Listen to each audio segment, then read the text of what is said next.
मैंने जो है 23 वर्ष की उम्र में, मतलब ऐसी ऐसी बातें कही, ऐसी बुक्स लिखी और इस तरह के कारनामे किए कि आज उन्हें भूलेगा कोई।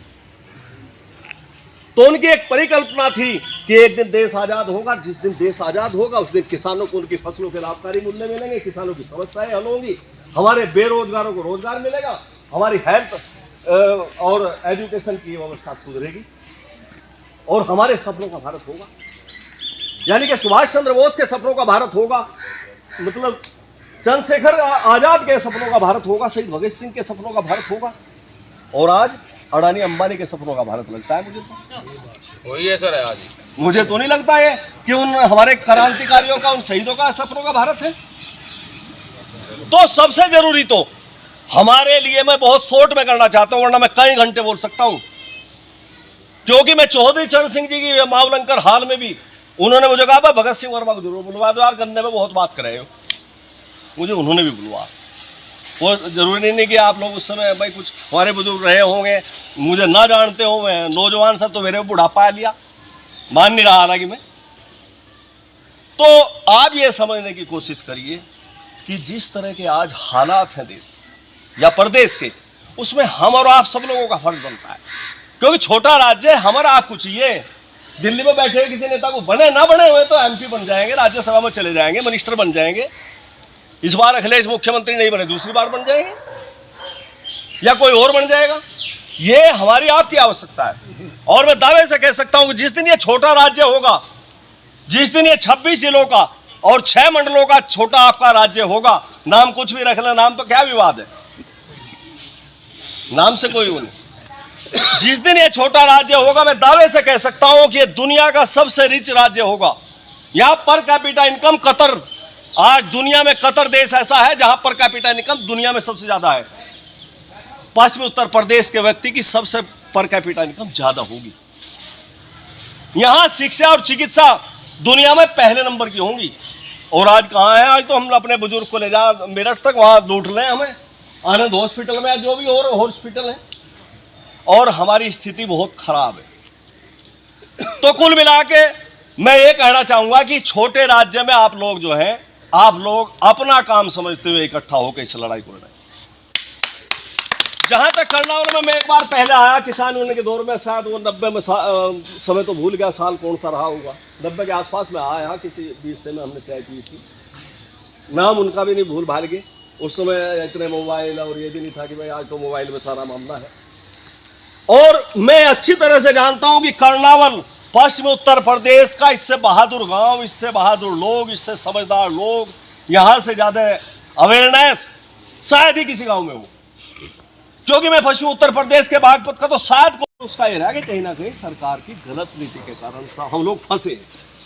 मैंने वो डाटा भी निकलवा पश्चिम उत्तर प्रदेश का, आज सबसे ज्यादा कर्ज यदि इस देश के अंदर है तो हमारे गन्ना किसानों पर है, और इसे क्या कहें, नकदी फसल है। कैसी नकदी फसल है साहब? तो स्थिति बहुत विस्फोटक है। ऐसा नहीं, मैंने महेंद्र सिंह टिकैत का बिल्कुल दाएं हाथ के रूप में मैं ऐसा शख्स रहा। भगत सिंह वर्मा जो पुराने नेता होंगे ना, उन्हें पूछ लेना, सारे सबको पता। कैप्टन भोपाल सिंह तो नहीं रहे, लेकिन जो पुराने बछड़े कुछ, मैंने सीधी सीधी कही उन्हें भी बात, यदि कहीं मुझे गलत लगा, मगर गलत बात, लेकिन कहीं ना कहीं कुछ बहुत सी बातें होती हैं। सारी बातें कोई मेरे हाथ में नहीं है कि मास्टर इंद्रपाल सिंह जी ये सारी को ठीक कर देंगे। उसके लिए एक सिस्टम है, हालांकि कोई सिस्टम इस देश में है नहीं। 39,45,000 करोड़ का यूनियन बजट है, 39,45,000 करोड़ रुपए 22-23 फाइनेंशियल ईयर का बजट है। आप लोग बता दो कि 100% ईमानदारी से खर्च हो रहा क्या हो, किसी सड़क बनाने में, किसी पुल बनाने में, कहीं भी। यदि इस देश के अंदर एक वर्ष में देश का प्रधानमंत्री जी, ईमानदार प्रधानमंत्री जी, एक वर्ष, मैंने लिखा भी, ट्विटर भी किया, लेटर भी भेजे, अखबार के माध्यम से, और टीवी चैनल पे भी कई बार डिबेट भी आई है मेरी, पता नहीं आप लोग नहीं देख पाए होंगे। तो मैं दावे से कह सकता हूं कि एक ही वर्ष में शिक्षा, चिकित्सा और किसान, 3 समस्या अपने आप हो गई, 3 एक वर्ष के बजट में। लेकिन कहीं ना कहीं विल पावर का अभाव है। जो लोग दिल्ली में बैठे हैं, लखनऊ में बैठे हैं, उनमें विल पावर नहीं है, इच्छा शक्ति नहीं है। आप लोगों का भला नहीं करना चाहते, और वे आप लोगों के दुख दर्द को समझते नहीं हैं, आप लोगों की बात को नहीं समझते, आप लोगों की भावनाओं को नहीं समझते। कहीं ना कहीं बहुत गड़बड़ है। हम लोग तो किसान का दर्द लिए घूम रहे, और हमारे आदर्श चौधरी चरण सिंह, हमारे आदर्श सुभाष चंद्र बोस जी, हमारे आदर्श अशफाक उल्लाह खां, शहीद भगत सिंह, चंद्रशेखर आजाद हैं। अब और नेता इनमें हमारा कोई आदर्श नहीं है, हम तो सीधी सीधी सुना हुआ है, सिद्धि जी ने पता, बेबाकी से कहते हैं ना, हमें इस बात का डर है। हम गांव में रहते हैं, कहीं साला एक कमरा है ही नहीं हिंदुस्तान में, अन्य ऐसा थोड़े हम नहीं बना सकते, थोड़ी बहुत समझ भी होगी और लोगों से ज़्यादा, लेकिन एक सोच बनाई, एक सोच पैदा की कि यार जो लोग समाज के लिए जिएंगे, जो लोग देश के लिए जिएंगे, उन्हें जाना जाएगा। बस थोड़ा सा नाम ये हो जाए कि यार शहीद भगत सिंह ने 100% काम किया, तो भगत सिंह वर्मा भी आया एक बाद में, मतलब जो है सन 80 से और 2020-30 तक, जब तक भी है आगे, कि यार उसने भी 1% काम किया। भाई ये चाहते हैं, इस सोच के साथ काम कर रहे हैं, इसी सोच के साथ आप लोगों से निवेदन करने आए हैं कि आप लोग भी इस देश के लिए जीने का काम कीजिए, आप लोग भी किसान के लिए जीने का काम कीजिए। मैं तो ये मानता हूं कि आज इस देश के अंदर कहने को अन्नदाता सबसे ज्यादा दुखी किसान ही है, सबसे ज्यादा फंसा हुआ है, और इसमें कोई दो राय नहीं। रोजगार, यदि किसी का एक बच्चा मास्टर हो जाए, कहीं एक सिपाही लग जाए, दिल्ली पुलिस में सिपाही लग जाए, कंडक्टर लग जाए, तो उस परिवार की स्थिति अलग है कि नहीं है मास्टर जी? बिल्कुल है जी। और जो 100 बीघे जोत रहा, वो तो हम जैसा नहीं देखे कि भाई आज प्रधान जी, और उनसे मिलके लगा कि आज तो इस देश में कोई नेता है ही नहीं। मुझे ऐसा लगता है, मतलब ऐसा नहीं कि मैं आपकी बात कह रहा, आपको कि उससे होंगे, पर मुझे ऐसा लगता है कि उनके साथ मैंने काम किया और उन्हें सुना, उन्हें समझा कि आज इस देश के अंदर कोई नेता नहीं है, और उन्हें इस बात के पूर्णतः पक्षधर थे कि उत्तर प्रदेश का विभाजन होना चाहिए। मतलब कहीं कहीं मिनट बात हुई इस टॉपिक, लेकिन कुछ परिस्थितियां रहती हैं, कुछ राजनीतिक मामले रहते हैं, दिल्ली की कुछ पॉलिटिक्स दिल्ली में लोग करते हैं, लखनऊ में अलग पॉलिटिक्स होती है, तो उसके तहत वहाँ के नेताओं की अलग अलग अपनी समस्याएं।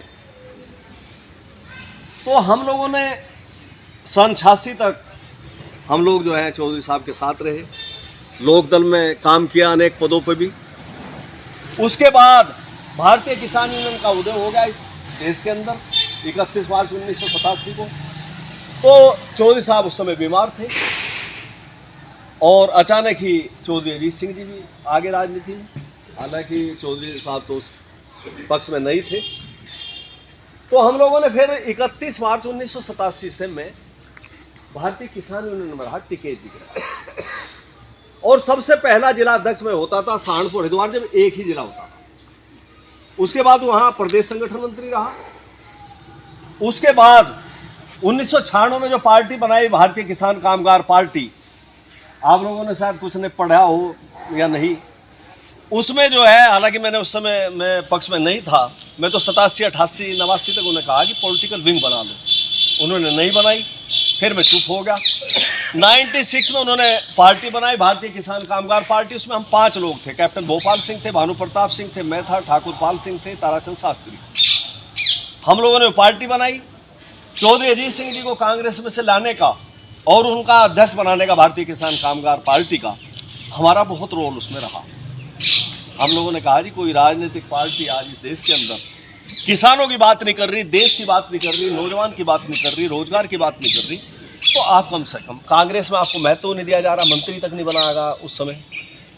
तो खैर वो आए रिजाइन करके, और फिर वो दोबारा बाई इलेक्शन हुआ, फिर MP बन गए, तो इस तरह से फिर राष्ट्रीय अध्यक्ष बन गए। फिर बाद में लोकदल, उन्होंने बाद में लोकदल नाम कर लिया इसका, राष्ट्रीय लोक, खैर वो एक अलग मामला है। तो उनसे प्रेरणा लेके चौधरी साहब से हम लोगों ने किया कि जब तक उत्तर प्रदेश का विभाजन नहीं होगा तब तक यहाँ समस्याएं हल नहीं हो सकती। उत्तर प्रदेश को 4 भागों में बांटा ही जाए, तभी हम और आप सब लोगों की और हमारे भविष्य, जो हमारे नौजवान हैं, हमारे छोटे छोटे बच्चे हैं, उनका भविष्य अलग राज्य में नहीं थे। छोटा राज्य होगा, अलग पश्चिम प्रदेश बनेगा, तभी यहाँ सारी समस्याएं आपकी हल हो सकती। तो हम लोगों ने 11 जनवरी 1998 से बेड़ा उठाया। इसमें कभी आंदोलन तेज हो जाए, कभी हड़का हो जाए, कभी अखबार पहले तो दिल्ली तक समाचार भेज देते थे हमारा, अब वहीं का वहीं रह जा, जिले में, तहसील में। यहाँ भी आप देखते होंगे अलग पेज है, तहसील के अलग है, ब्लॉक के अलग है, जिले के अलग है। तो हम लोगों ने महसूस किया कि जिस उत्तर प्रदेश की जनसंख्या 25 करोड़, राज्य एक, और यूएसए की जनसंख्या 34 करोड़ या 35 करोड़। प्रिय साथियों, आपने मानव आवाज़ देखा और सुना। बहुत बहुत धन्यवाद। बने रहिए देश प्रदेश की छोटी बड़ी खबर के लिए मानव आवाज़ के साथ।